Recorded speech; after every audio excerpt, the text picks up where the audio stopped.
Okay now. Can you please confirm if I'm audible? Am I visible?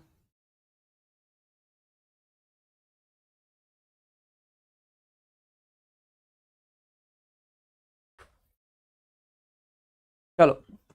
So hi, myself Sugam Bansal. The agenda of today's session will be NCERTs. The subject which we are covering is economy. I have briefed you about the subject in my orientation session.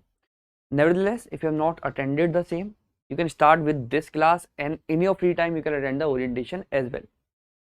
So first of all, this session is important for those who are preparing either for 2027 or maybe beyond 2027 ka time, or else if you are someone who wants to brush up your basics, then also this class will be beneficial for you. What I will be doing is I will be covering the entire economy from the NCERT with you through this series of lectures, right? So today we are in the very first lecture. The agenda of today's lecture will be to see the status of our economy until 1950 up. Let me tell you one thing very frankly, that if you want to understand the economy in much practical sense, it is important on our part to understand the evolution of India's economy. And when I say evolution of India's economy, I mean that you have to see the evolution from ancient history until now, that how we have evolved as an economy.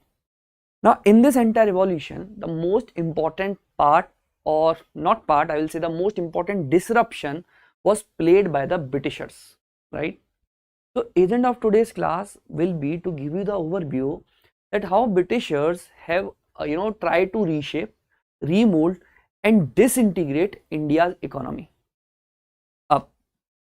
So what basically I will be doing in today's session, first of all I will be giving you the idea of the parameters of the economy. See, if you are someone who is starting economy as a subject, let me tell you one thing, that if you have a good hold upon the parameters are those elements with which you see economy as a subject. You will come to know about it in next 15 minutes. So if you have the good hold over the parameters, economy will never haunt you. So I will start my class with the parameters of India's economy, that how we judge or how we see or how we analyze economy. Okay, then we will be seeing very briefly, maybe in next 5 minutes, what was the India's status before Britishers. So how was our economy before the advent of Britishers? For those who don't know, Britishers came to India around 1600, right? So before that, what was the condition of our economy? That will be my matter of concern. And let me tell you, my agenda of this class will be not from the historical perspective. I will be dealing with the parameters from the economic perspective, that how we can either relate or maybe differentiate the same parameters during the British era with the parameters currently. For example, you might have heard, let's say maybe in your what I can say, the 9th, 10th or those classes, that the Indian railways, the railways which you see currently, was something which was brought by the Britishers, right? So I will discuss that part, but that part will be our base for the infrastructure section which we have to prepare for our examination, right? So that we can compare that what Britishers did, then how we expanded, and then what is the condition. Okay, so the status before Britishers is something which we will discuss. Then very important part of today's class is the status during British era, right? And what was the status of the same parameters during British era? And let me promise you one thing, I will limit myself to the NCERTs.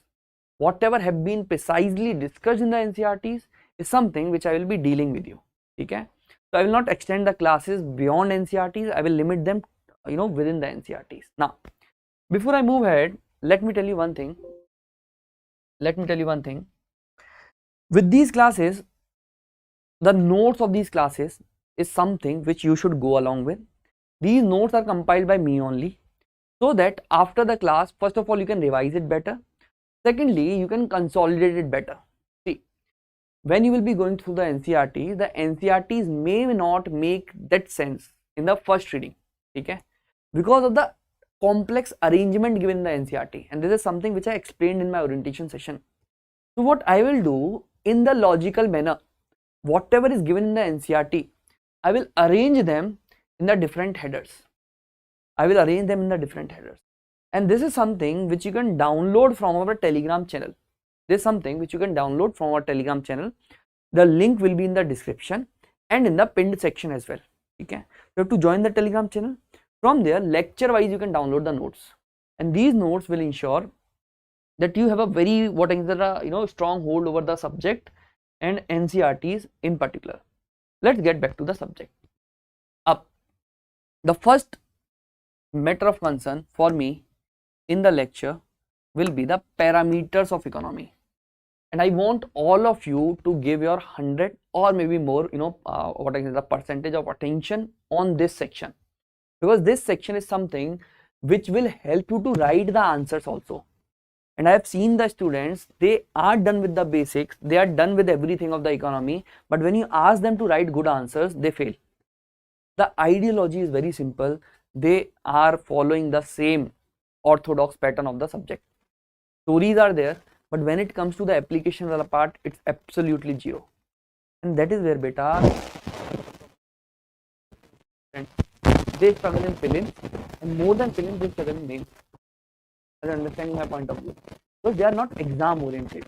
So my way of dealing the subject will be something which will help you to fetch the marks directly within the examination. Okay. So things may be quite heavy, although I will try my best to make it very simple, very pretty, very plain to you. But the idea is my way of taking the subject will be quite unconventional nature. But it is unconventional, but exam oriented. Okay. So first thing which I will be discussing with you is nothing but the parameters of the economy. That when you see economy or India's economy or any economy, on what parameters you judge the economy, on what parameters you see the economy. For example, you might have heard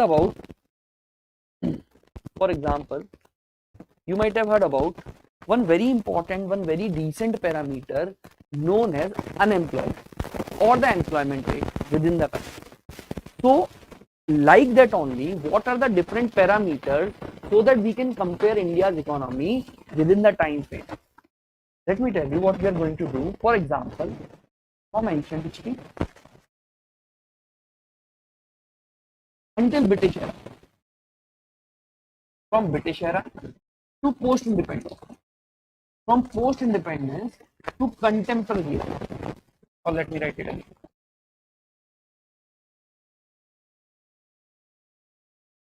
From ancient history to British era, from British era to post-independence, from post-independence to contemporary era. What is my agenda today is to compare the status of economy in these different phases. That what was our economy in the ancient history, or maybe from ancient towards British era, what was our economy before independence, and then how our economy evolved. Are you getting my point of this class? What I'm saying, before British era, what was the condition of the economy? During British era, before the independence, what was the condition of the economy? And then post-independence, what was the condition of the economy? When I say condition of the economy, there will be some parameters. For example, when you want to compare anything, you compare them on different parameters. Let's say you want to compare two houses. How you can compare them? Maybe you can compare them. Let's say the house 1 is having 3 floors, house 2 is having 2 floors. Then you can compare them on the area. House 1 is having, let's say, 1000 square yards. House 2 is having, let's say, 500 square yards. Then you compare about the maybe interior. So that is how you compare the economy. So that is what I am terming as the parameter. That what are the parameters of the economy on which we have to compare the economy. I hope I am making it sense. So what I'm saying, when I have to compare these phases, on what areas I have to compare them? I give you an example: unemployment, employment, or maybe the jobs. That is first thing. So in the similar fashion, there are different parameters. First of them is sectoral composition. क्या है? Sectoral composition. Understand, beta? When I talk about any economy, all these three economies may have some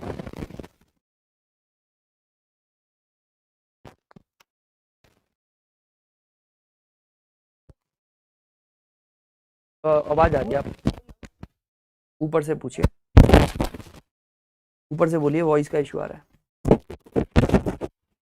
1 minute.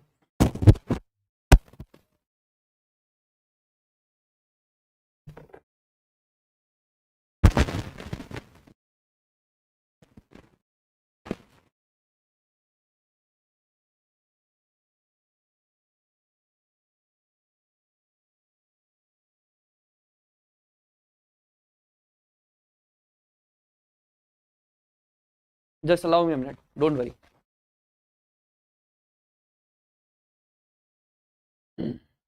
Hello.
Hello.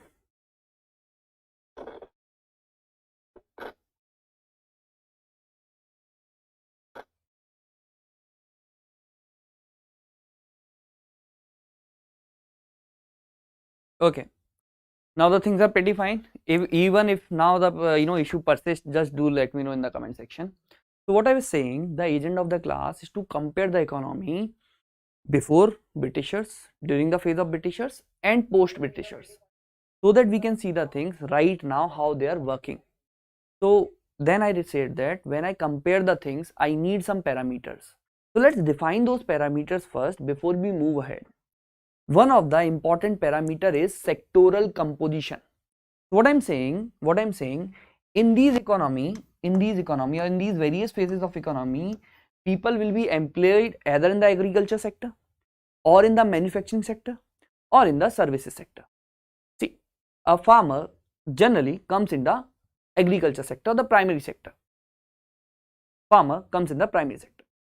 Secondary sector is generally associated with the manufacturing. So if you are making some goods, that is nothing but the secondary sector. Then there comes the tertiary sector or the services, for example lawyer, teachers, services. What I'm saying, there will be first of all sectoral composition. Let's say if there are 100 people, if there, let's say 80 people are employed into the agriculture, 15 of them are in manufacturing, 5 in the services. The sectoral composition will be 80%, 15% and 5%. So very first, very important indicator or the parameter of the economic of the economy is sectoral composition. So here you see employment in primary, secondary and tertiary. Now what are the primary sectors, or what all comes under the primary sector? This is something which we will discuss later, but right now understand with the simple example. Let's say if someone is a farmer, he or she will come into the primary sector. someone is into working in a factory, that is nothing but the manufacturing sector. Then maybe some services sector like lawyers, teachers, all those things. So the sectoral composition. The very first question if you are preparing for the UPSC is, sir, why we are seeing the sectoral composition? Understand that there will be some growth rate of the sectoral composition. Some growth rate. Maybe agriculture is growing, let's say, as a growth rate of 3%. Manufacturing is growing at a growth rate of 10%. Services is growing at a growth rate of maybe 25%. So if I compare them on the growth rate perspective, then the people in the services sector will be more benefited. Are you getting my point? So we see the composition that where the maximum of the people lies, so that government can invest in those sectors. Let's say if maximum of the population is in the agriculture sector, so what will be the duty of the government? To improve the income levels of the agriculture sector. Okay. So first is employment in these sectors, growth rate in this sector, then income levels in this sector. That what are the current income levels in this sector? Maybe just understand one thing. Don't you think a person in the primary or the agriculture sector on an average will be earning less than the person in the services sector? Just compare a farmer with a software engineer. So obviously the income levels in the services sector will be high, and the income levels in the this primary sector will be less. So we have to compare the income levels of all these three sectors. What I said, in these three sectors, first of all, employment rate. Let's say the employment rate in the first sector is 57%. Then secondly, we will see the growth rate. Let's say in the primary sector, the growth rate is 5%. And then we will see the income levels. That what is the average income of a person employed in the primary sector. Just take an example of a farmer. Okay. And we'll compare it. What is the use of this? Please try to understand. Very important, especially from the mains perspective of your examination. And this approach you will not find anywhere. फिर बाद में जाके बच्चों को दिक्कत होती है, sir, we are not able to write the answer, this or that. It's very important for you to start with the parameters of economy, so that you understand each and everything, that you have to use it later, what you have to use it later, how you have to use it later. Okay. So what I'm saying, sectoral composition में, primary में, secondary में, tertiary में. First thing which you have to see is the number of people employed. Out of 100, let's say this is 85, this is 15, sorry, this is 10, and this is 5. So out of 100, it is 85%, 10%, 5%. Sectoral composition. And this I'm saying very, what I can say, this is not something which is exact right now. I'm saying how you have to see it. What percent of people are employed in which sector. Secondly, you have to see the growth rate of those sectors. Maybe this sector is growing at a growth rate of 3%. This sector is growing at a growth rate of 7%. This sector is growing at a growth rate of 15%. What is the use? The use is very simple. If the sector is not growing at a good rate, see the number of people, 85% people are there in this sector. So government has to intervene. We have to think upon, we have to debate upon this sector as a future bureaucrat. Sir, this sector is not growing and 85 people are in this sector. That is the use case, that we should know the growth rate of all the sectors individually. And after that, not only that, you should know the income levels. Let's say this sector is having, just very crudely I am saying, 10,000 rupees per month as the income. This sector is having 20,000 rupees per month as the income. And this sector is having 50,000 rupees per month as the income. So what you can figure out from this, sir, it is very important in order to increase India's GDP. In order to increase what I can say the status of our country, to bring more people into this sector, so that the average income of the country rise. Understand this thing. Idhar 85% log hai. If these people shift to this what I can say the tertiary sector or the service sector, which has higher income level, don't you think the average income of the country will increase? Economy is a very simple subject. It just you have to figure it out through these parameters. And if you are just going through the basics, you will keep on struggling with the things. With basics, I mean, you are missing out with the exam orientation. Okay? If you don't have the exam orientation, the things will be always up and down in your preparation. Okay? So we have to now be concerned about, in different sectors, the employment, growth rate, and income levels. so that we can compare, we can suggest, we can write them as the value addition, right? And one thing very important for all of you, you should have the current data now. That what is the people of number of people employed in the what is the primary sector, secondary sector, tertiary sector, then the growth rate of all the sectors, then the income levels of all the sectors. That is how the economy should be done, and this we will see for all the phases, whatever we want to do in the today's class, that is how we have to do this. Okay, but I will limit myself to whatever is given in the NCERT. Done. Now second parameter is inclusive growth. When I say inclusive growth, maybe this sectoral composition is giving some growth rate of the country.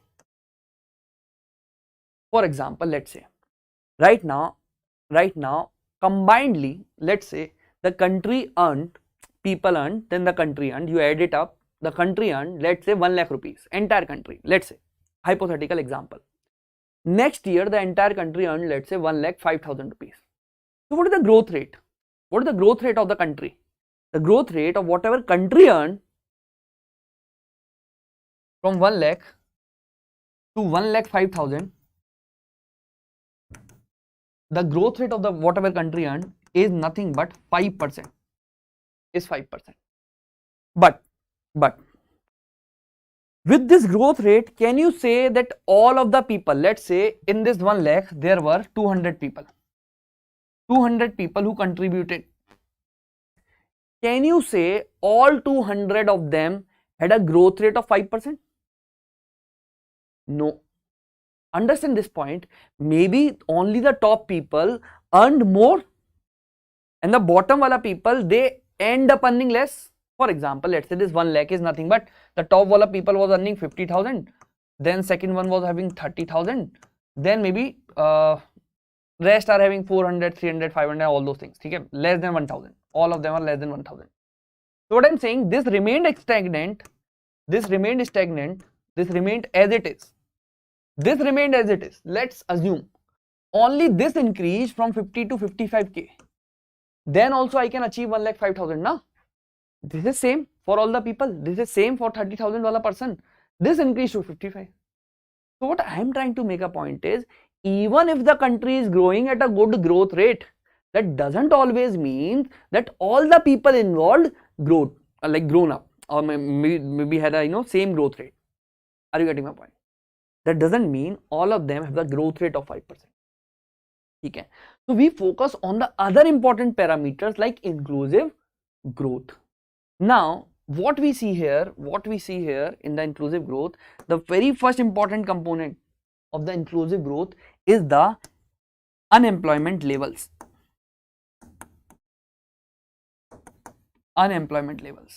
So we see that out of 100, how many percent or what I can say, how many people are unemployed? That is nothing but the percentage of people unemployed.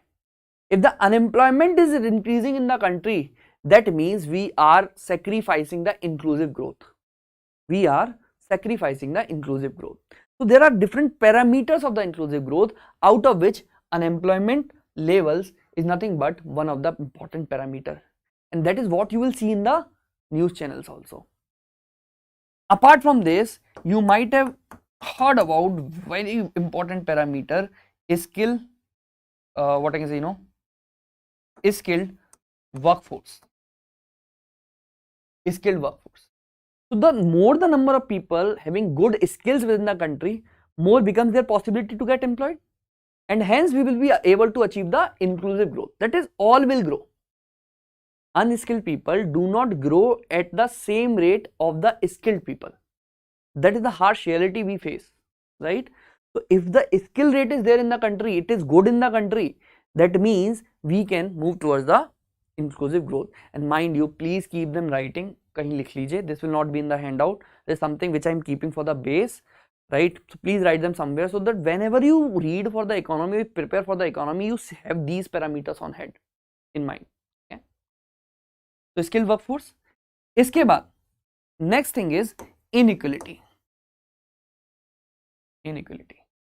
Right now, if I talk about our country, 1%, top 1% holds 40% of the country's wealth. तो 1% top के लोगों के पास 40% जो है वो पैसा है. country का. So this is nothing but inequality. So whenever the inequality will be there, what will happen? The people who hold more amount of money, they will be able to invest more. If they are able to invest more, they will be again having more perks. See, you might have heard, for any business you should have you should have some investment with you. To start a business, you should have some investment with you. That's things.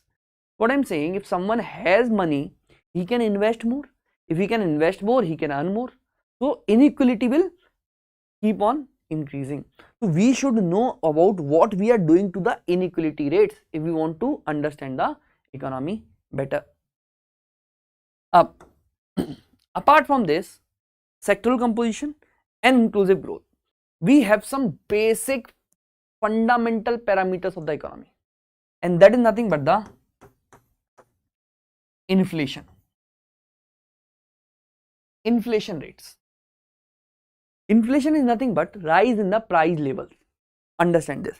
See, for example, right now you purchase some, let's say, bread from the market. The price of the bread packet was rupees 100. The price of the bread packet was rupees 100. Now maybe next year the price of the bread packet is, let's say, 110 rupees. So at what rate the price is increasing per year? That is nothing but 10%. 100 se 110 hua. So the 10 increase more in price is nothing but the inflation. So rise in price. That is nothing but another important parameter. If the prices are rising more frequently or much frequently, then don't you think it will be unsustainable for the people? Understand this. Let's say the bread price increased by 100%. So next year you will be ending up paying 200 rupees for a single packet. But that may not be the case with your own salary. The money which you are getting may not increase by the same the rate. So it will be detrimental for the economy if the inflation is very high. So we have to control all those parameters of inflation, and we will talk in the subsequent lectures that even zero inflation in the country is harmful for the nation. We should have some inflation, and we'll talk later why. Okay? So inflation. After that, the other important parameters lies in the external sector. See, as I discussed in the last class, right now our economy is open to the other countries also. That is, we can bring the goods and services from the other nations like USA, China, Russia, maybe Saudi Arabia. We bring a majority of the crude oil from Saudi Arabia. So what I'm saying, right now we have opened our economy in which the other countries can sell the goods within our market, and we can also produce the goods which we can sell in the other countries. So we talk about the external sector. The very first and foremost important the parameter of the external sector is the trade. India's trade. So what percent of the exports of global world we are doing right now?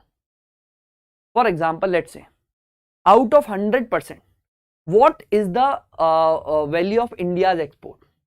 Is it 1%, 2%, 5%, 10%, 20%? What is the value? Let me tell you, or let me ask you one simple question. Okay? What is the percentage of India's population in global population? What I'm saying, if globally there are 100 people, how many of them are there in India? What is the percentage of total population living in India across the world? That is my simple plain question. If you can let me know in the comment section, please. Online.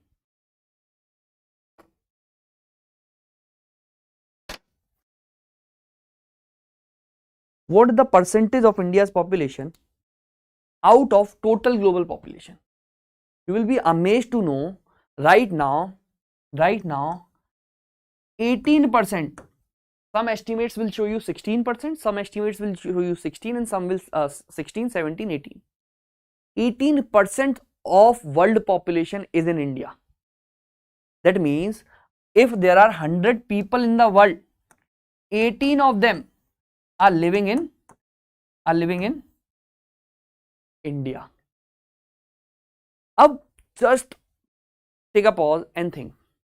My question to you, Baba, if this is the case, 18% of the world's population is in India. What I'm asking, what percent of global exports, what percent of global export is done by India? If let's say 100 rupees ka, there is a global export. What percent of that global export is done by India? You will be amazed to know that this is only 2.4%. So the nation which has almost 18% of the population only has 2% share in the world's export. So that is how the economy has to be read from the exam point of view. You can't just rectify the facts, you have to compare the facts. So that is why we are just listing the parameters so that whenever I take your further classes, we can compare them. Okay? So 18% population hai, but global export just 2.4% hai. So this is something which we have to see now, right? So what I'm saying, in trade we have to see the exports. Just allow me a minute.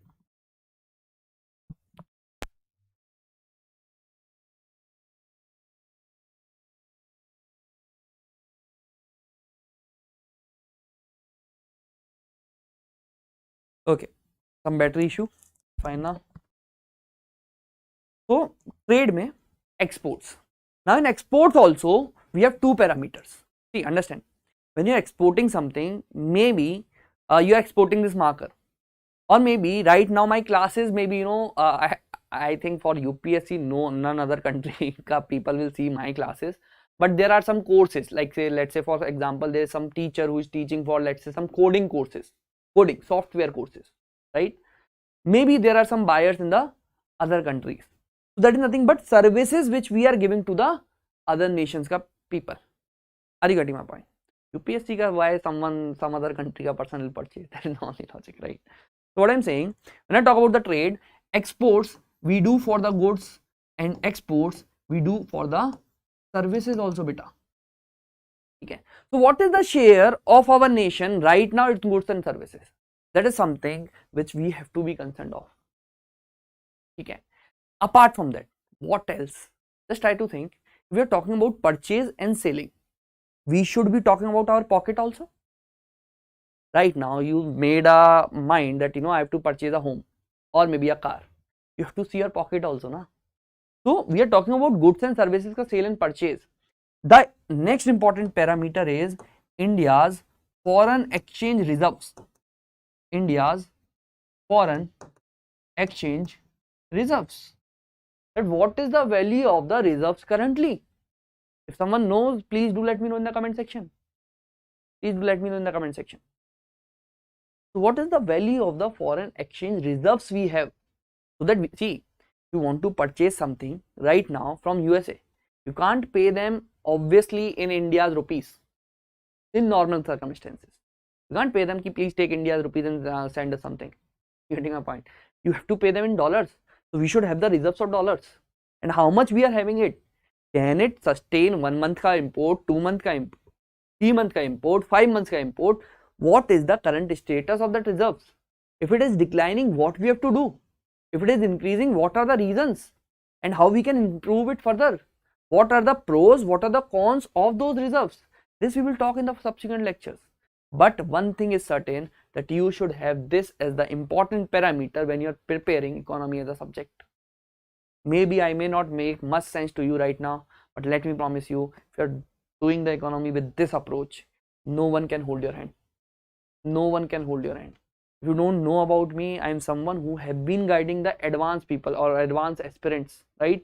In the enrichment classes, value addition classes, or maybe in subsequent classes. So that is something with which we teach those advanced peoples. They have done their foundation from somewhere else. Now they are there in the classes to do the practical thing, application thing, answer writing wala thing.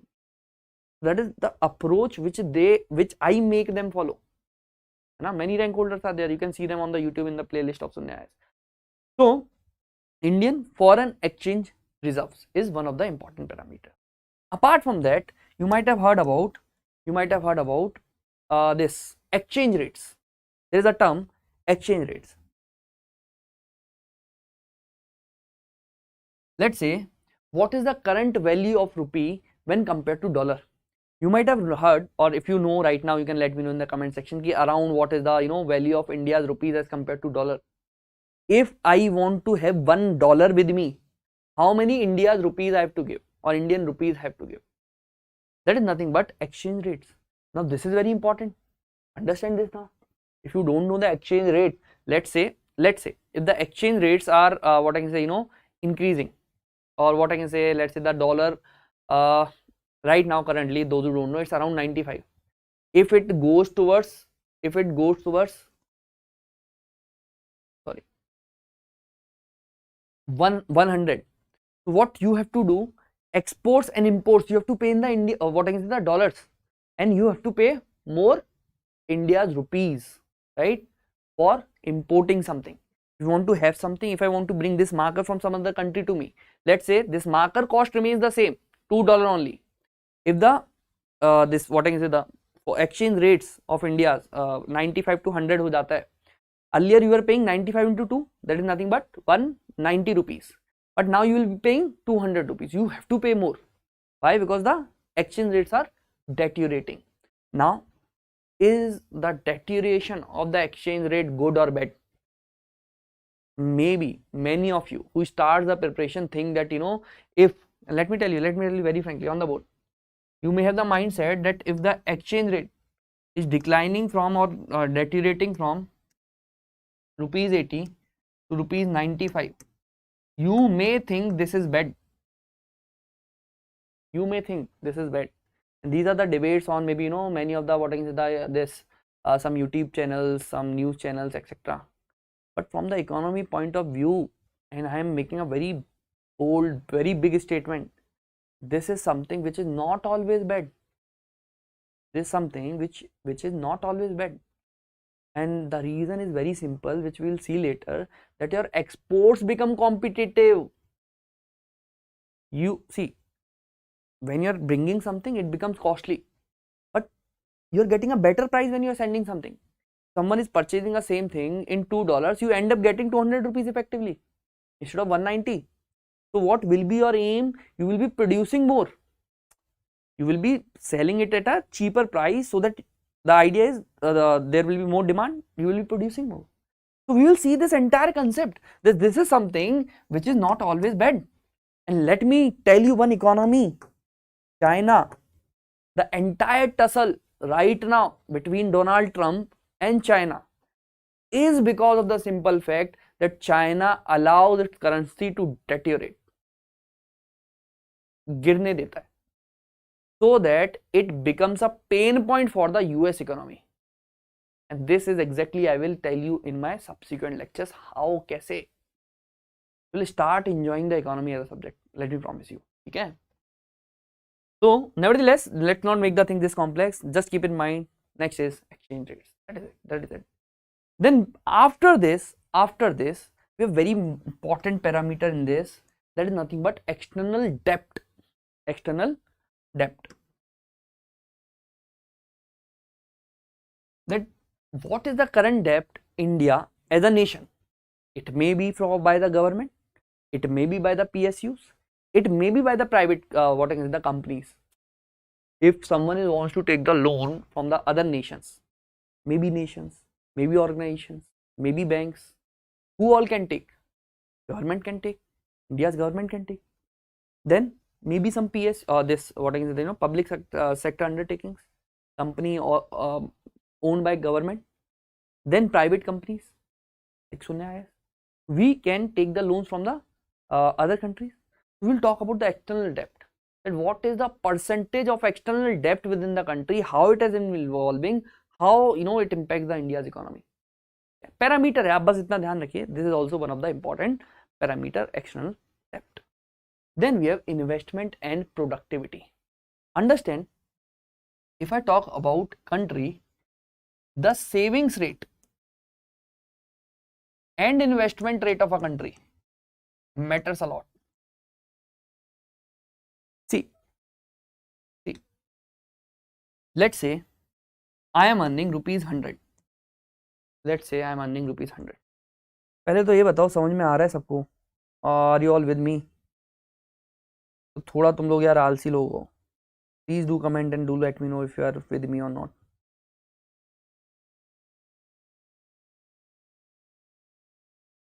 So what I'm saying, let's say if I'm earning, this is my income. If I'm able to save rupees 50 with me, this is nothing but my savings. Rest I spend it maybe on, maybe on my clothes, food, and the other extra activities. I end up saving 50 rupees. Don't you think I will deposit them in the bank? What I will do? ये 50 रुपए I will deposit in the bank. And once I have deposited the money in the bank, what will happen? Bank will lend it to someone. Lend it. Now, whosoever is taking the loan, maybe some company took the loan. Maybe either an individual or some company will took the loan. Either an individual or an company will take the loan. And let me tell you again, I'm not teaching you anything. I'm just keeping the base for my lectures. ठीक है? कहीं बस parameters लिख लेना इतना बहुत है. ये सब डिटेल में देखेंगे आप. We will see all of it in detail. Don't worry at all. What I'm saying, a bank will lend whatever money a bank is having either to the company or to the individual. Let's say there is a construction company. Maybe they end up making the homes, they end up making the hospitals, they end up making the roads out of it. So don't you think this will lead to more infrastructure?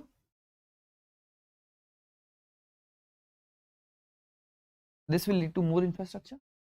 And when this infrastructure was being constructed, this was giving more jobs. And after this has been constructed, don't you think this will increase the productivity? Let's say if the roads are constructed, the travel will become faster. The things will reach in the lesser amount of time. The time you save, the money you save. Very simple. So our things will be more efficient, more productive. So see how I have linked. I was earning 100 rupees. I saved 50 rupees.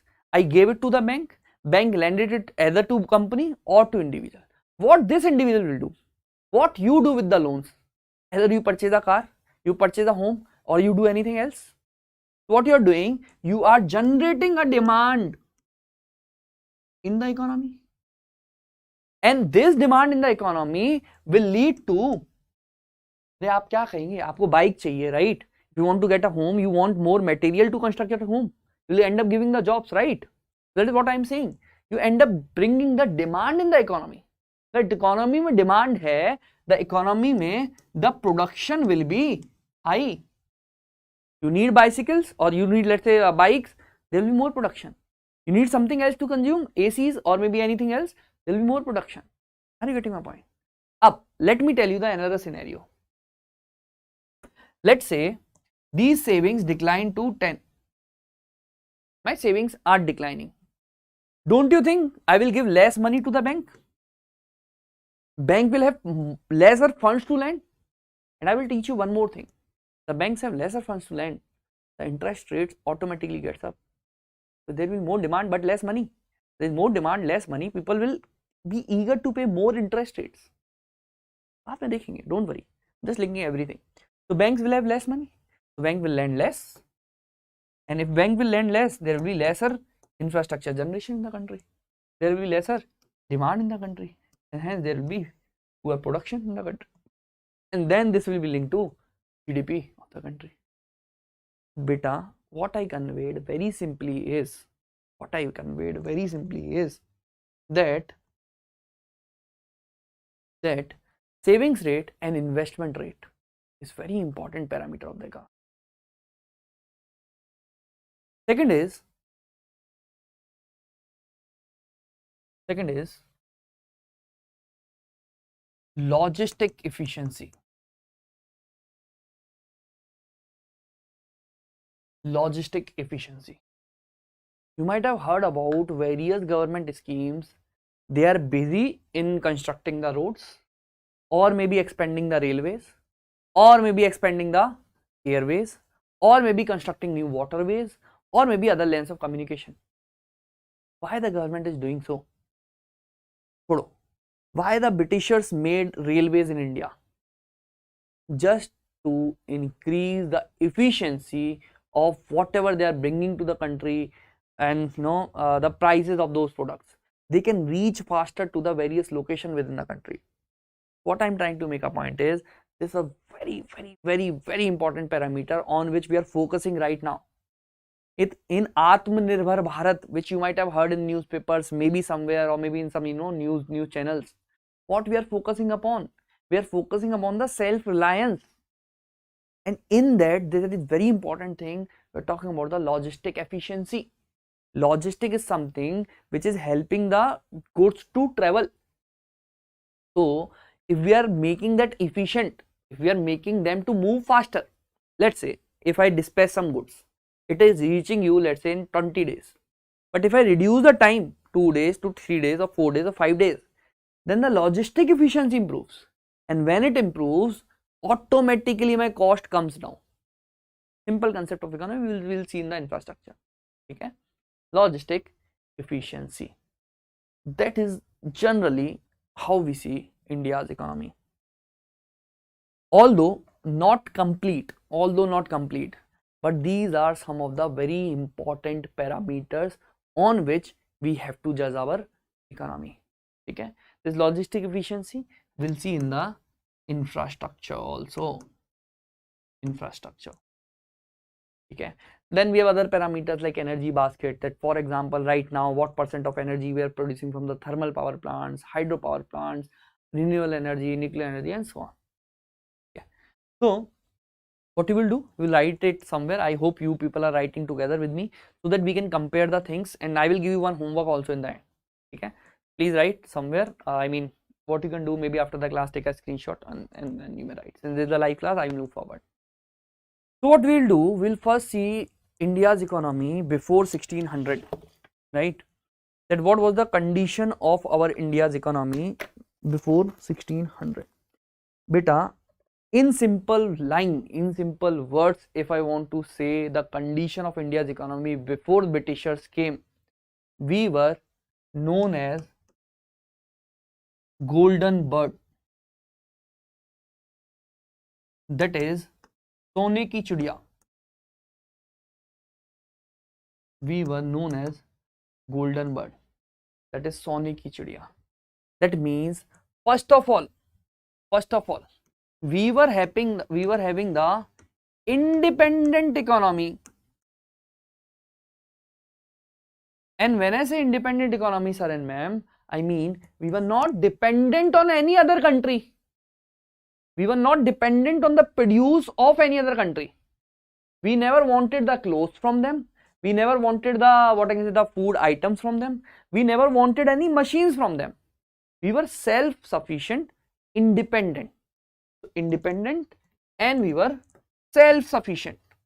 When I say self-sufficient, whatever we were producing was enough for the need of the people. जो भी हम कर रहे थे, whatever we were producing was sufficient for the need of the people. And then not only this, we were a surplus economy.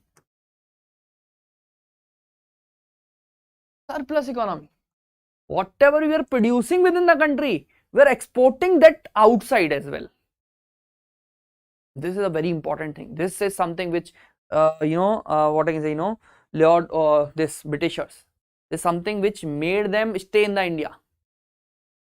Independent economy, self-sufficient economy, surplus economy.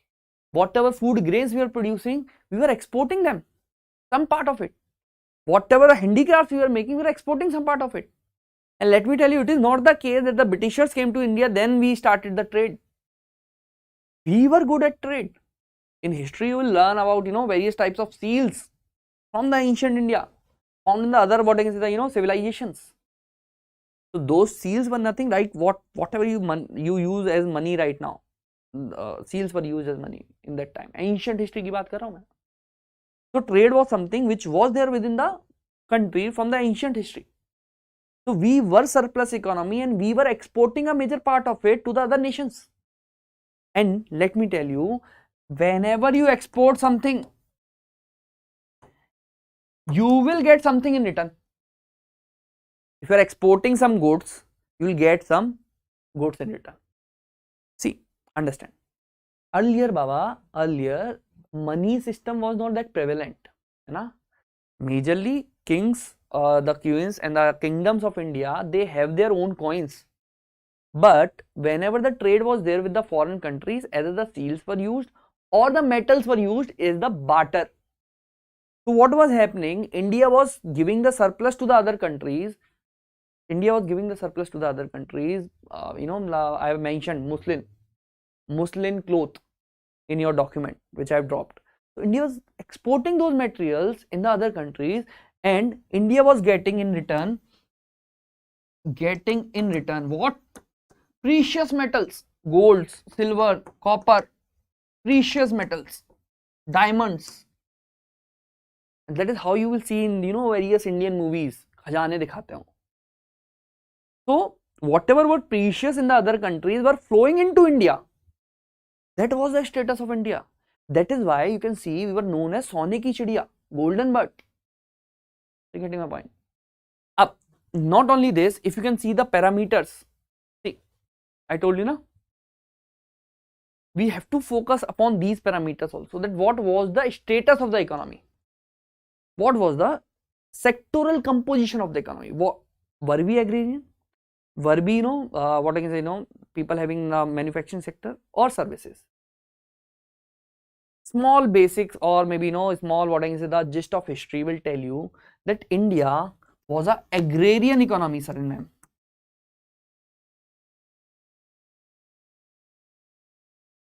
Agrarian economy.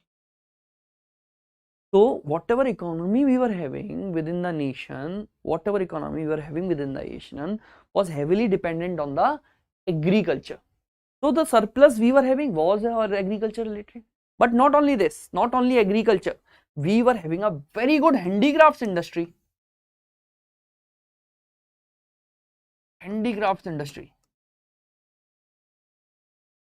Clothes, some certain items, right? Pottery, etc., etc., which were exported to the other nation. They were in love with whatever handicrafts we are making in India.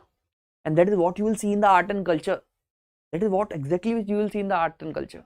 Different types of paintings, different types of pottery, different types of sculptures, different types of other things, which right now also exist in India. Abhi tak they exist in some pockets. Traditional artifacts. So what we were doing, we were making them in bulk, we were exporting them. So handicrafts industry was there. Now, when I talk about the unemployment rate, it was almost nil. People were self-sufficient. People were having their own fields. They were happily growing the crops on their own fields. So if I talk about the parameters like this, unemployment, skilled, inequality. So skilled, what type of skill were there? Handicrafts and agriculture. Okay, that is how you have to see the economy. And when I say this, trade, I told you we were a surplus economy, we were exporting everything. And when I say forex reserves, so सोने की चिड़िया should very instantly come in your head. Okay, and then when I say exchange rates, you should know that we were doing the trade in the metals or maybe seals or maybe sometimes what I can say, this other precious elements, right? External debt almost nil, concept ही नहीं था. ठीक है. The investment rates, people used to save a lot in their houses, which were then later exploited by the Britishers, which we will see. Logistic efficiency, now this is something where we were lacking. Okay, we are using the bullock carts, we are using traditional things. That was something where we were lacking, and that is something which we will be seeing, that how the Britishers expanded it, not for us, for them. Okay, so we have seen the status of India's economy before 1600 or before Britishers. Is there any doubt to anyone?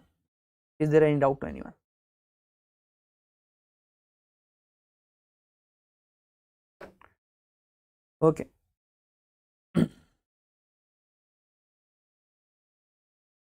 Now what will happen?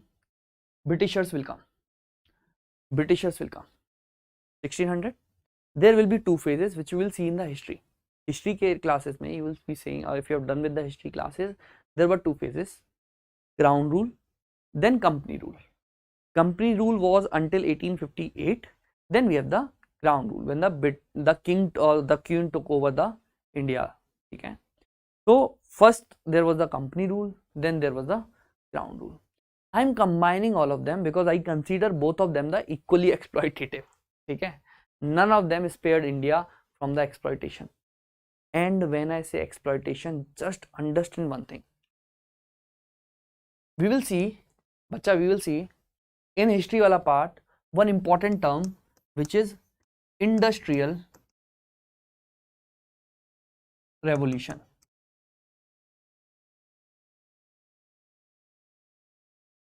And we will see the epicenter of industrial revolution was around this Britain and Europe.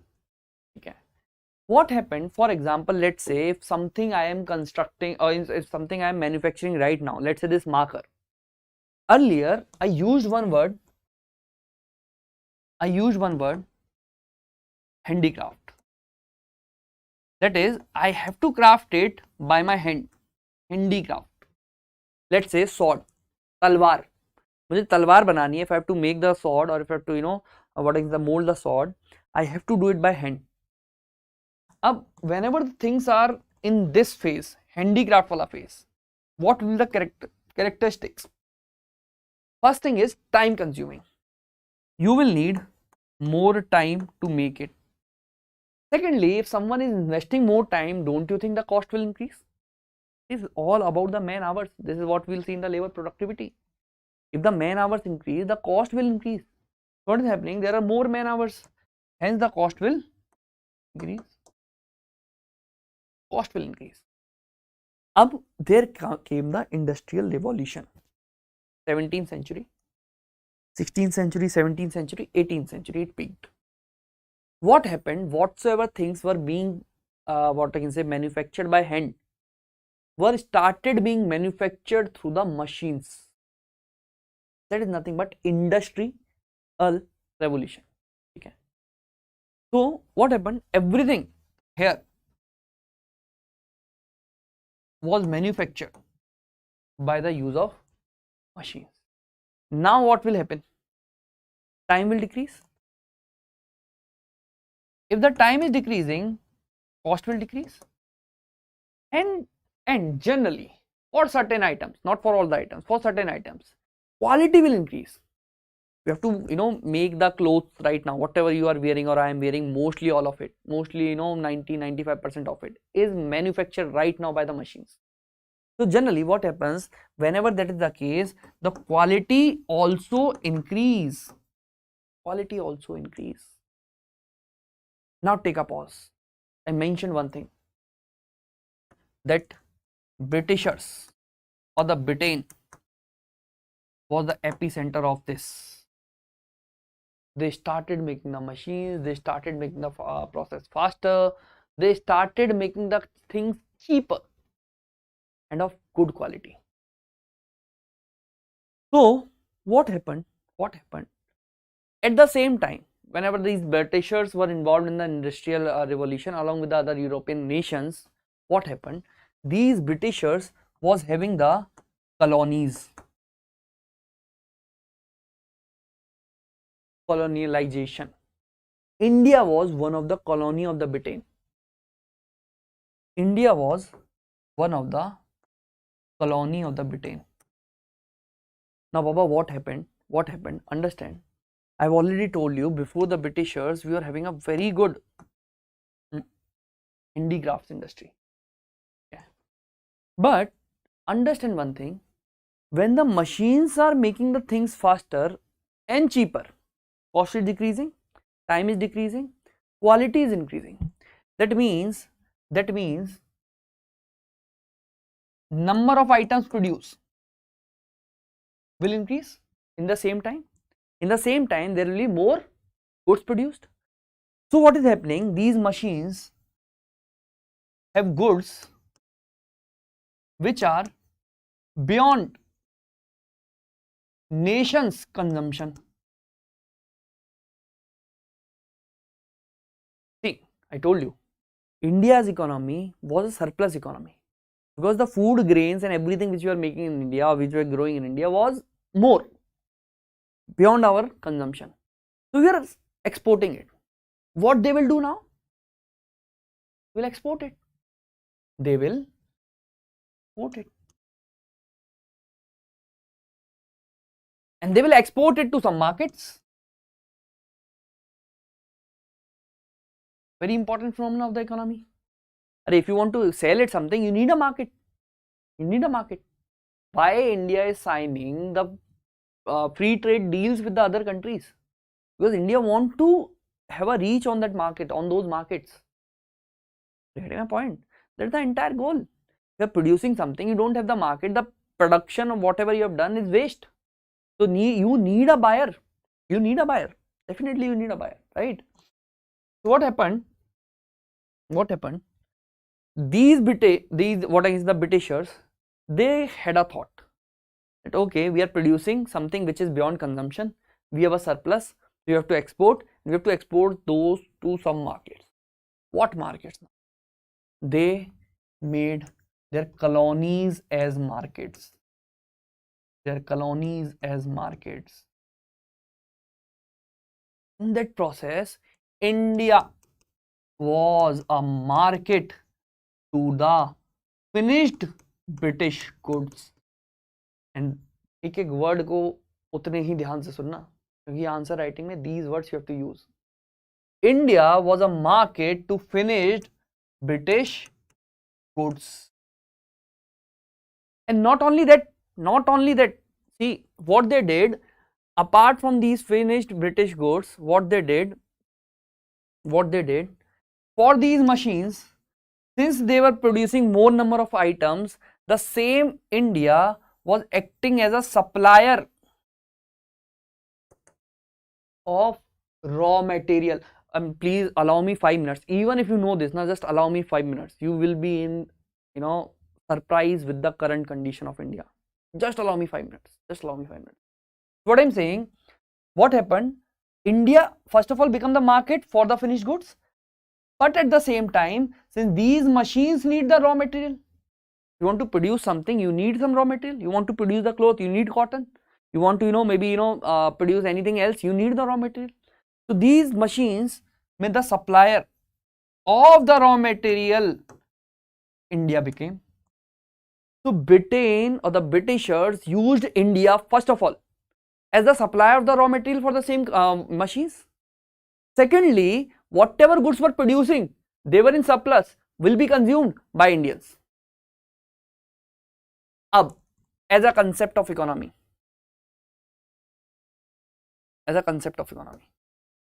see, understand this now. You are giving the raw material to these machines. What you will get in return? If you remember, you get in return some money. अरे आप कुछ तो लोगे यार, raw material आप दे रहे हो, आपने इंडिगो दिया उनको, आपने कॉटन दिया, आपने स्पाइसेस दिए, will get in return some money ना, some money will get. So the logic is that India should become rich.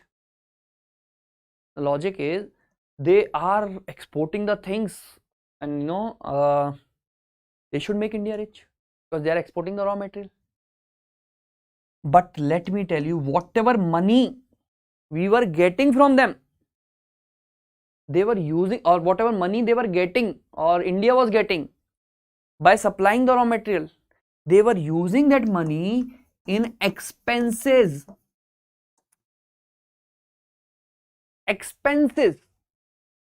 When I say expenses, they were using that money to pay the salaries of the British army personnel, British officials. उनकी salary भरने के लिए ये पैसा use किया जा रहा है.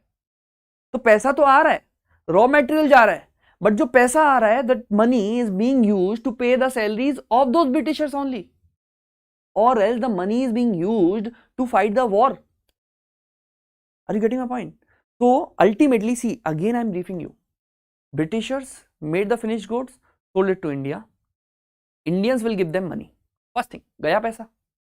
Second thing, India will give the raw material to Britishers. Britishers will give some money to India's administration. That administration will use that money to do what? That administration will use that money to pay the salaries to their people. Army, संभालो इनको, take care of the Indians, don't let them free. That was the condition, or else Britishers were using the money to fight the war, and all of it is nothing but drain of wealth. Drain of wealth. First of all, they were selling the finished goods, taking the money. Secondly, they were purchasing the raw material but giving the money. That money was used by the British administrators to pay the expenses, that is war ka paisa and salaries and the other expenses of the British administration. So in both ways they were taking out the money from India, and that was beautifully explained by Dadabhai Naoroji, which you will read in history in Drain of Wealth. In Drain of Wealth. If this is clear, I was telling you, just allow me 5 minutes. Idea is right now,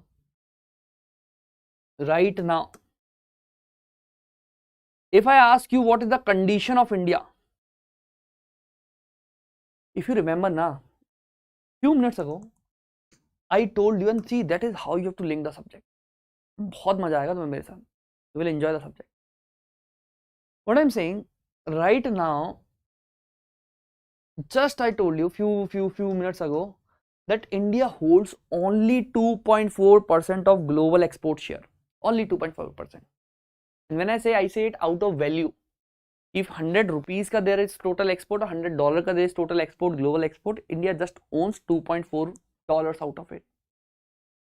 Why that is the case?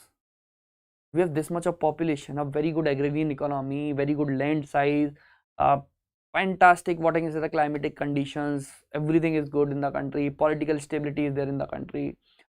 Then, and when I am teaching you, just don't have the political mindset. जो debate हो रही है उधर देखने दीजिए. We will just talk upon the subject. ठीक है? What I am saying, we have 2.4%. Why that is the case? I am telling you one word. We will debate later for 20 minutes on this. This is because we are into low-end products. Baba, right now I have two options. Either I sell potato. I sell potato. That is the first option. Second is I make the chips and I sell it to the other countries. Second option. Now, when you will sell the potato, you will just get rupees 10, let's say. 2 kg potato, rupees 10. But that 2 kg potato, if you are converting into uncle chips, you will have at least 100 packets of uncle chips.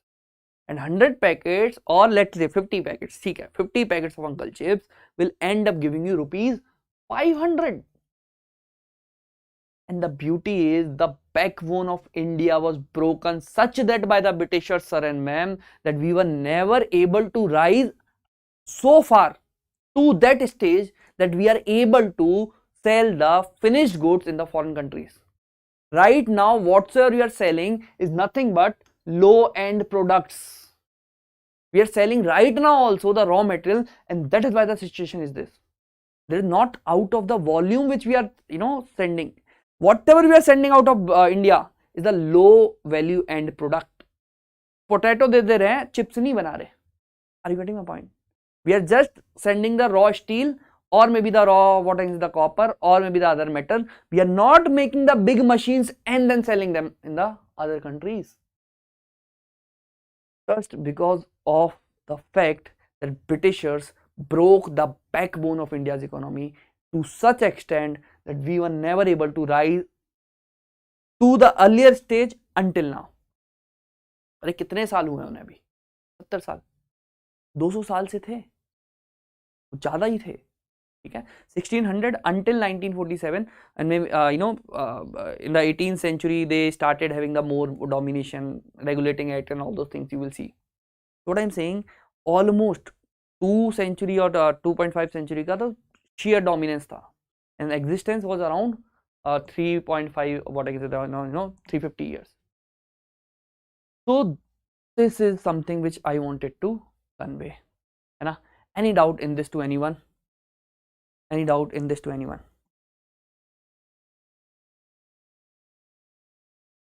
No, Pratyush, I think I don't know your full name. No, that was not the case. We will come to it. Just hold on.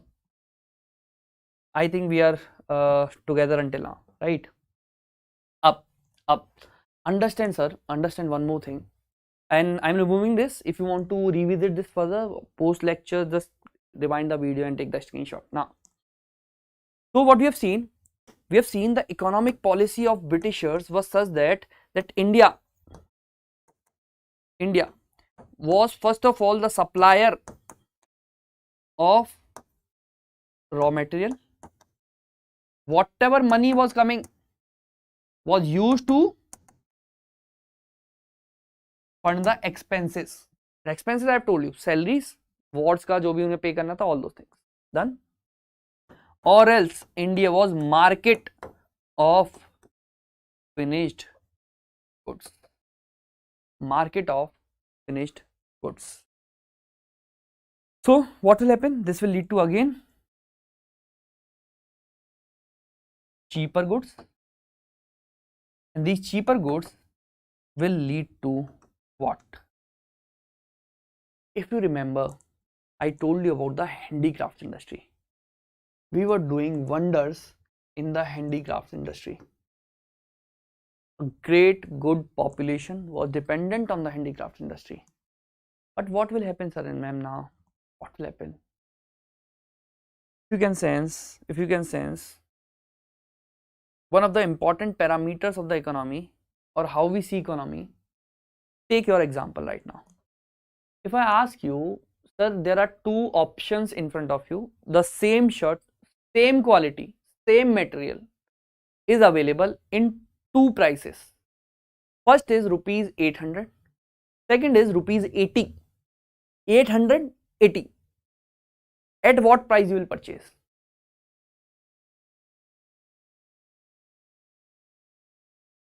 100%. If you are, if you have the sense of economy, you will purchase something which is of rupees 80. Exactly this is something Britishers imbibed in India's economy, sir and ma'am. They brought the cheaper goods of the same products being made by hands by the handicraft industry of India. And if that is the case, what will happen? If that is the case, what will happen? It will ruin. It will ruin. It will ruin the handicraft industry. Whatsoever was the stage of those handicrafts industry, whatsoever was the small machines being placed in India, all of them started getting unfunctional in front of the British items because they were so cheap that people were purchasing them. That is where you will see Swadeshi movement in India's history. Everything is linked. So people started purchasing them. The people started purchasing them. The people who were making them started struggling. What they will do? Either they will leave the industry, they will shut it down, or they will switch to the other sector. Ultimately, all of it will boil down to shutdown of the handicraft industry. That is where in art and culture you will see the word traditional artifacts. Traditional, पुराने हैं अब ठीक है. People are not using them that much. ठीक है. So entire handicraft industry ruined, and people started migrating towards the the rural areas. Maybe this towards the agriculture, and this entire phenomena you will see in the history with the name of deindustrialization. With the name of deindustrialization, right? Up in this raw material wala thing, there was a special characteristics that Britishers were forcing India to produce those raw material which was needed for them. you will read about teen katia system. 3 by 20. I have given you that in the document, right? So people were forced to grow the indigo crop, cash crop. So this is another term, cash crop. Right now you know those crops with the name, different name, modern name, plantation crops. Okay, cotton हो गया, sugar cane हो गया, all those crops, cash crops, right, which were used by the Britishers at that time. So teen katia system was there, that it is mandatory for the farmers to grow the indigo on third part of every 20. For example, if the size is 20 square feet, so in 3 square feet you have to grow the indigo. Compulsory hai, forced hai, right? Then second thing is, in this raw material, since British wanted the constant supply of the raw material, you will read in the history wala part one important, there were 3 important, what I can say, the this land settlement systems. One of them was Jamindari system, permanent settlement, permanent, not important from the economic point of view, and I am not going to teach you all of this. What I am saying, just to ensure the raw material supply is constant, Britishers were bringing the policies. Even the policies of the land reforms were oriented with the mindset that if we are bringing the Jamindari system of the permanent settlement, our revenue will be streamlined, our raw material will be streamlined. We are getting a constant supply of raw material. Okay. So we have talked upon the what I can say, the economic policies. Industrial sector, we have talked about the handicrafts. Second thing in industrial sector is capital goods industry. Capital goods industry. First of all, what do you mean by capital good industry? See, in order to make some product, you need machine. In order to make some product, let's say you want to make this marker, you need what? You need some machine. You need some machine. Now what machine will be producing this marker? You need some more machines to make this machine. Are you getting my point? So the capital goods industry is the industry which makes machines for manufacturing. Can you just tell me in one line what will be the status of India during the British era? Will they allow this? They were having the capital good machine in the British or Britain. They were not even letting those machines come into India. Why? Because if those machines are set up in India, then they will lose their chance. They will lose the market, right? So if I talk about the capital goods industry, this is something which was missing in India's economy. Let me very bluntly tell you, this is right now missing in India's economy. We don't have a good base of capital goods industry, sir. You won't believe me, sir and ma'am. Right now, the health equipments which we need to treat the patient, I don't know how many of you followed the second wave of COVID, the shortage of the oxygen cylinders, and since there was no the imports, we were failing very miserably. So right now, if I talk about the health sector, almost, sir and ma'am, almost 80% of the machines, 70 to 80% of the machines right now, we are importing from the other nations. So you may call yourself as the pharmacy of the world, or you may call yourself as, some nation which is famous for the medical tourism. But when it comes to the self-sufficiency, when it comes to the Atmanirbhar Bharat, then that is something which you have to think upon. That whatever you are doing right now, you don't have the capability, competency, and the what I can say, the base for the capital goods. The machines are not being manufactured in India. I mean, most of it, 80% you are importing. And let me tell you, more than the current circumstances, British era was responsible for it. And that should come in your answer writing, sir. You not read it like that, na. You not felt the topic of fear. If you don't have the feeling of the particular topic, you can't write good answers, right? Examiners wants to see all of this in your copy. Don't worry, I will tell you or teach you this with time. I will teach you this with time. Now, for those who are watching me right now, if you have completed what I can say, the syllabus at least once, what you can do, I have an advice for you.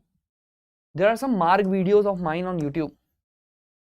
Mark 0.0, 1.0, 2.0, 3.0. Take out one day, try to complete them. You know, you'll have a very good, what I can say, idea about the answer writing. The mindset which is required to clear the UPSC. पक्का. ये करना अगर आपने syllabus at least you have done once. Nevertheless, what I'm saying, that was the condition of the industrial sector, almost ruined. But some of the industries, if I will not say use the word industries, I will use the word factories, were coming up, and those factories were building up in two areas differently. Okay. So what I'm saying, factories were building up, and those were building up in two areas differently. First on the east of India, second on the west of India. First on the east of India and second on the west of India. When I talk about the west, the areas like Gujarat and Maharashtra,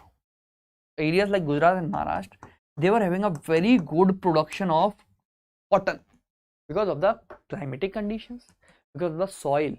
This is what you will read in the geography. Everything is linked. I am telling you. UPSC की तैयारी में first you should link everything, then you should go exam oriented. तब निकलेगा पहली बार में. वरना 4 attempt 5 attempt क्यों लगते हैं? Why people end up giving 4 attempts or 5 attempts? Because they don't have the exam orientation. ठीक है? न्यूज़ चैनल पे जाके यूपीएससी का पढ़ोगे तो ये होगा, है ना? Preparing on the news channels for the UPSC, then that will that is the case with 90% of the aspirants. Nevertheless, you are at the right place. ठीक है? So Gujarat, Maharashtra में cotton का there was the production, and if that was the case, there will be chances of what? Cotton industry.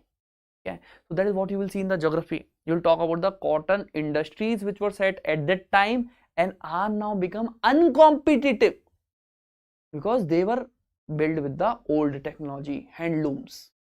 Okay, so this was being set up, cotton industry. Then on the what I can say this eastern side, on the eastern side, we were having good fertile what I can say production of jute because of the rivers, because of the other reasons which you will again see in the geography. Jute, the areas like Bengal, and this led to setup of jute industry. And around central India Baba, since we were having good what I can say reserves of metals and minerals, the areas like Jharkhand, Chhattisgarh, metals and minerals, you will see some iron industry being set up, and there was the incentive of Britishers to do this. The iron which they need for the railway infrastructure, which they need for their own infrastructure, they wanted it from India only. So ये तो costly आएगा, raw है. Are you getting my point? So these few industries were being set up, and if you will see right now also, India is known for these. Although jute may right now we have left the what I can say although we are right now the largest producer in jute, but we are not the largest exporter of jute. Bangladesh has taken over India. We will see. What I'm trying to make a point is, if I talk about India, what happened post partition? I hope you know this partition, 1947. Post partition, what happened? This Bengal wala side, the East Bengal, which became the Bangladesh right now, what you see as the Bangladesh, just see on the map if you have not done it so far. So that area cut off from India, and that is where we are struggling in the jute industry right now. We have a very good competition from Bangladesh, है ना? We have talked ample about the industrial sector. Now we'll go to the foreign trade. During British era. And everything beautifully I have compiled and given the notes, so you need not to worry, just understand the things. समझिए बस, ठीक है? Okay.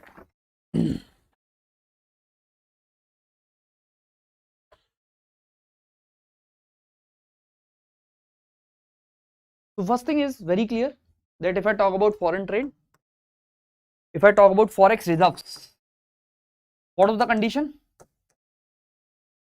Drain of wealth, very clearly, drain of wealth.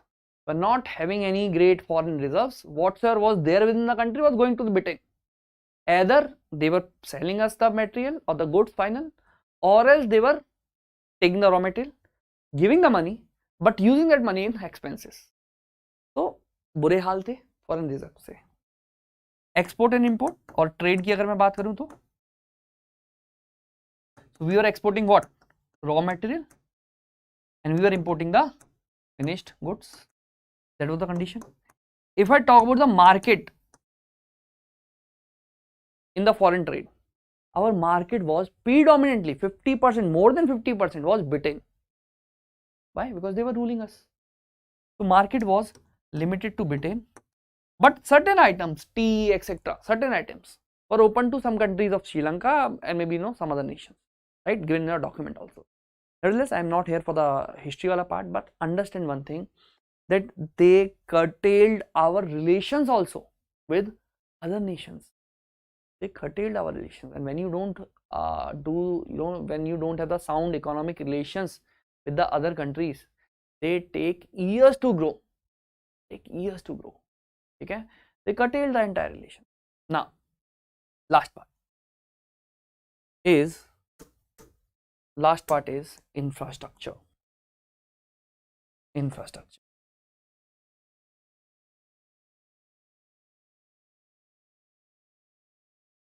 So Britishers helped various category of what against the infrastructure: road, railways, telegraph, and even some of the aviation and some of the waterways as well. Up. First of all, some of the people argue, and this is clearly given in NCERT as well. Some of the people bluntly say that Britishers made these infrastructure for the Indians, which were not in the condition to make them ever or whatsoever. So people generally praise the Britishers. They have done this good job for us. But sir and ma'am, let's take a pause and let's understand their real intention. So this is something which the examiner will see. The real intention when I talk about the road is nothing but the last mile connectivity, sir. Last mile connectivity. Not only right now we are talking about the last mile connectivity, but we are talking it for a good reason. It will improve the logistic efficiency. It will improve the transport of the transport convenience. But what mindset they were having, they did the last mile connectivity for two things. First of all, to send their finished goods, into markets, to different corners of the country. They wanted to sell the finished goods, so they will make the road so that they can travel faster. Not only that, sir, they focused upon the last mile connectivity to deploy the troops.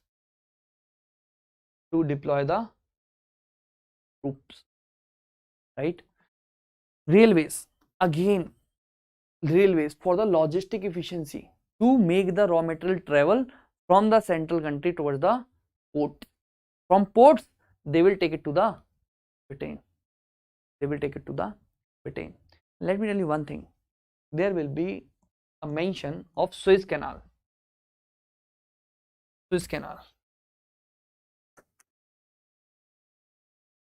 What happened in 18th century or before the 18th century? What used to happen?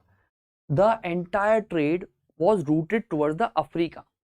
Let's say if this is Africa and if this is India, the entire trade was routed from here to here, which was the Britain.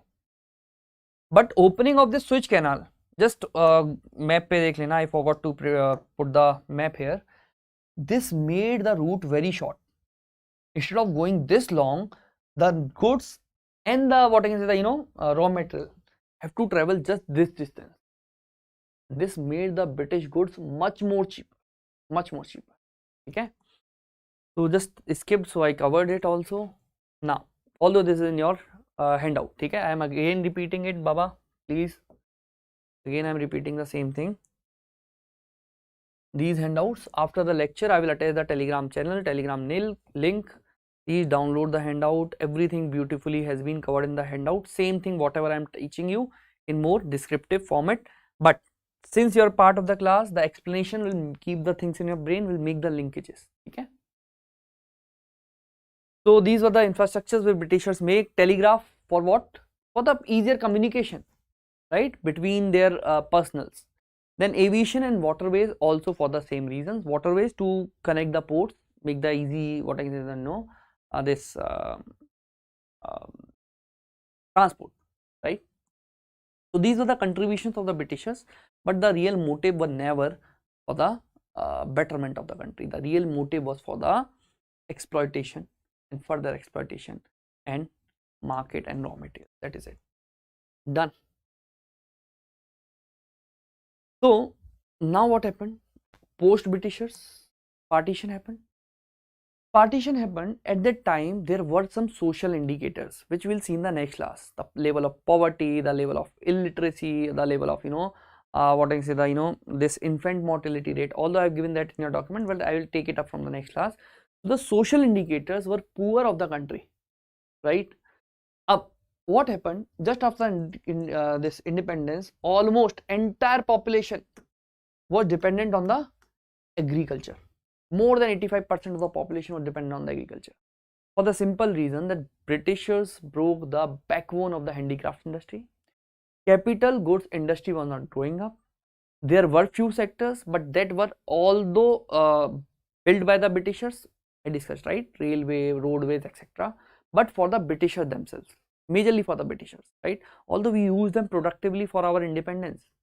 For example, whatever railways Britishers made, that decreased the social what I can say, friction between the people. The people from all the castes were traveling in the same rail. Are you understanding that point? So that was the use, productive use, which you will see in the history in some other lecture. Then if I talk about the industrial sector, almost capital industry was completely destroyed, not existing. Some few industries popped up. Iron industry, we have already discussed this. If I talk about the social industry indicator, this I will take in the next class. If I talk about the economic indicators, what you have to do, this or these both I will take in the next class. What you have to do for me,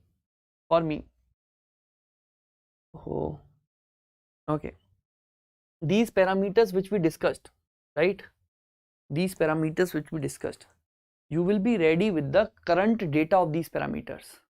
Now since NCERT, see, that is the difference between NCERT versus GS foundation classes. In these foundation classes, if I have to take this lecture, I will take every parameter for all the phases. But NCERT do not give you all the parameters. NCERT will not talk about the unemployment rate. NCERT will not talk about, let's say, savings rate and all those things. All do not important. But what I am trying to make a point, these parameters will not be there in NCERTs. But if I have to take the foundation classes, I have to go parameter wise. I have to tell you all the parameters at that time, and then you have to compare the parameter right now.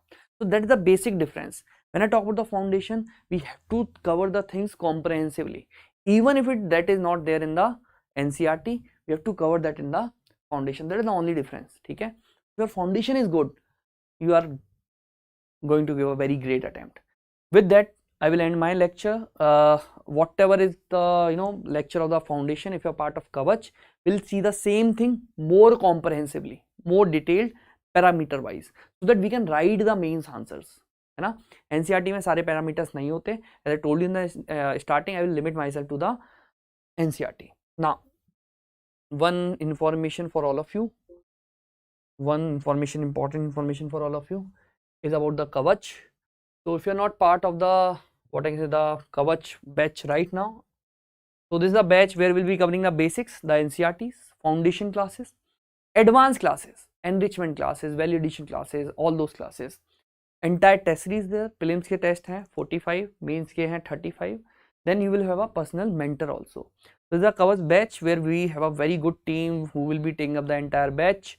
Not only that, you have all level of classes. Apart from foundation classes, you have the Brahmastra classes, Mark classes, answer writing classes, Vajra classes, Eklavya classes, mains PIQ will live in the classes, Prelims boot camp, and these classes are very famous across the entire what I can say, at least Delhi may we are almost we go full with the batches, right?